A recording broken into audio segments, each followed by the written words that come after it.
कहानी गांव की जुगाड़ू बहू। गांव में पली बड़ी रीना की शादी शहर में रहने वाले सुमित से हो जाती है। रीना अपने पति सुमित और सास सरला के साथ खुशी खुशी रहती है।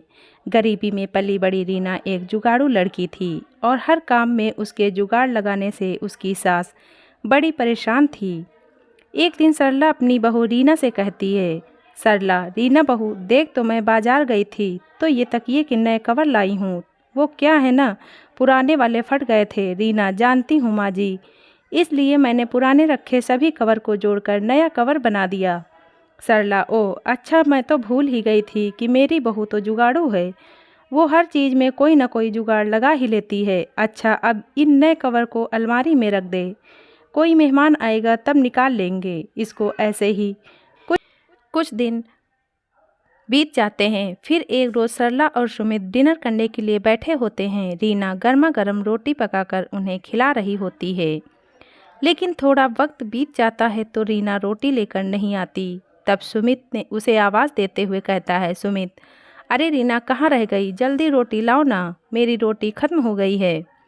उधर रसोई में रोटी पका रही रीना सोचती है, रीना, हे भगवान, इस गैस सिलेंडर को भी अभी खत्म होना था। उधर माँ जी और सुमित जी रोटी का वेट कर रहे हैं। यूं आधे पेट उन्हें उठाना सही नहीं रहेगा। सोच रीना सोच, अपना ही कोई जुगाड़ सोच फिर से।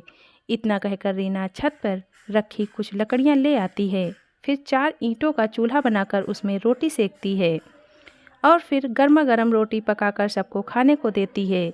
फिर अगले दिन सुबह सरला अपनी बहू की मदद के लिए रसोई घर में जाती है तो देखती है कि उसकी बहू बर्तन राख से धो रही होती है। सरला, अरे बहू, ये क्या कर रही है तू, राख से बर्तन धो रही है। रीना, हाँ माँ जी, अभी देखिएगा सारे बर्तन कैसे चमक जाएंगे। अरे हमारे गांव में तो साबुन कहाँ होता था, हम तो राख से ही बर्तन धोते थे। बर्तन में भी चमक आ जाती है, साथ ही साबुन के पैसे भी बच जाते हैं। सरला, हाँ हाँ, वो सब तो ठीक है, पर एक बात बता, तू ये राख कहाँ से लाई। रीना, अब क्या बताऊँ मैं आपको, कल रात को जब आप डिनर कर रहे थे तो सिलेंडर ख़त्म हो गया था और खाने के बीच से आपको उठाना मुझे सही नहीं लगा, इसलिए मैं छत पर रखी लकड़ियाँ ले आई और 4 ईंट से चूल्हा बनाकर आप लोगों के लिए रोटियां सेक दी। सरला, हे भगवान, बहू तुझे पता है भी है लकड़ियाँ कितनी महंगी हैं। वो लकड़ियाँ तो मैंने लोहड़ी पर जलाने के लिए रखी थी और तूने उनसे चूल्हा जला दिया। रीना, अरे माँ जी, खाना खाओगी तभी तो लोहड़ी देख पाओगी ना। सरला, अरे मेरी जुगाड़ू बहू, घर पर एक और सिलेंडर भरा रखा था, तू उसे लगा लेती। रीना, माँ जी, आप तो जानती ही हैं मुझे सिलेंडर लगाना नहीं आता और खाने के बीच आप लोगों को उठाना ज़रूरी नहीं समझा। सरला, कह तो तू बिल्कुल सही रही है, मैं तो भूल ही गई थी कि मेरी बहू को तो सिर्फ जुगाड़ लगाना आता है, दिमाग चलाना तो उसे आता ही नहीं। ये कहकर सरला वहाँ से चली जाती है। फिर एक दिन सुमित को ऑफिस जाने के लिए देर हो रही होती है तो वो जल्दी में नाश्ता करता है, तभी पास में रखा पानी का गिलास उसके फ़ोन पर गिर जाता है। सुमित, ओ नो, ये क्या हो गया। रीना, क्या हुआ सुमित जी। सुमित, मेरे फ़ोन में पानी चला गया और अब यह 1 हफ्ते के लिए बंद हो जाएगा। मेरी तो मीटिंग थी, साथ ही मुझे अपने क्लाइंट्स को कॉल भी करना था, कुछ समझ में नहीं आ रहा कि क्या करूं। रीना, आप चिंता मत कीजिए, मैं आपका फ़ोन 1 दिन में ठीक कर दूंगी, तब तक आप मेरा फ़ोन इस्तेमाल कर लीजिए। सुमित, क्यों, तुम क्या 1 दिन में कोई जादू करने वाली हो क्या। अच्छा, मुझे देर हो रही है, फ़ोन दो, उसमें अपनी सिम लगा लेता हूँ। सुमित के ऑफिस जाते ही रीना उसके फ़ोन को आटे के कनस्तर में डाल देती है। अगले दिन रीना सुमित को उसका फ़ोन देती है तो वो जैसे ही फ़ोन ऑन करता है तो वो पहले की तरह ही काम करना शुरू कर देता है। सुमित, अरे वाह रीना, अब तुमने कौन सा जुगाड़ लगाया इसे ठीक करने में। रीना, जी, आपके फ़ोन में थोड़ा पानी चला गया था, इसलिए मैंने इसे सुखा दिया आटे के कनस्तर में डालकर। इसी तरह ऐसे ही रीना हमेशा किसी न किसी तरह अपना जुगाड़ लगा ही देती थी और अपने घर वालों की मदद किया करती थी। ऐसे ही कई महीने बीत जाते हैं। फिर एक दिन सरला मच्छरों को भगाने के लिए कछुआ छाप का धुआं सारे घर में कर देती है, जिससे कि सुमित का गला बंद हो जाता है और वो कुछ बोल नहीं पाता।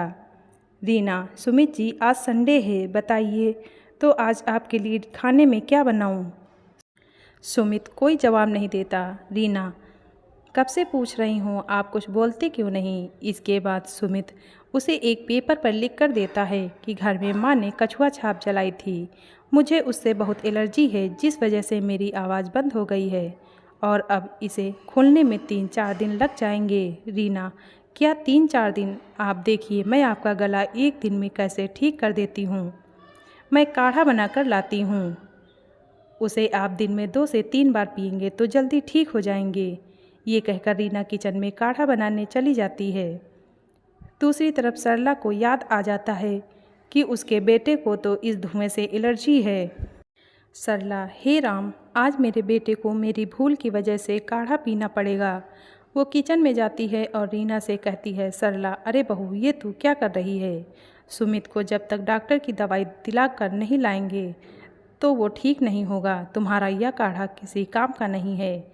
रीना, माँ जी, ये काढ़ा बहुत ही कमाल की चीज़ है, आप बस मुझे एक दिन का वक्त दो। अगर एक दिन में इनकी आवाज़ वापस नहीं आती तो फिर हम इन्हें डॉक्टर के पास ले जाएंगे। सरला के लाख समझाने के बावजूद भी रीना उसकी एक नहीं सुनती और अपने पति को दिन में 2 से 3 बार काढ़ा बनाकर पिलाती है। अगली सुबह जब सुमित सोकर उठता है तो उसकी आवाज़ वापस आ चुकी होती है। अरे वाह, क्या कमाल है रीना तुम्हारे जुगाड़ में। इतनी जल्दी तो मैं डॉक्टर की दवाई से भी ठीक नहीं हो पाता, कितनी जल्दी इस काढ़े से ठीक हो गया। सुमित, माँ, देखा तुमने रीना के जुगाड़ का कमाल है। सरला, हाँ बेटा, तू सही कह रहा है।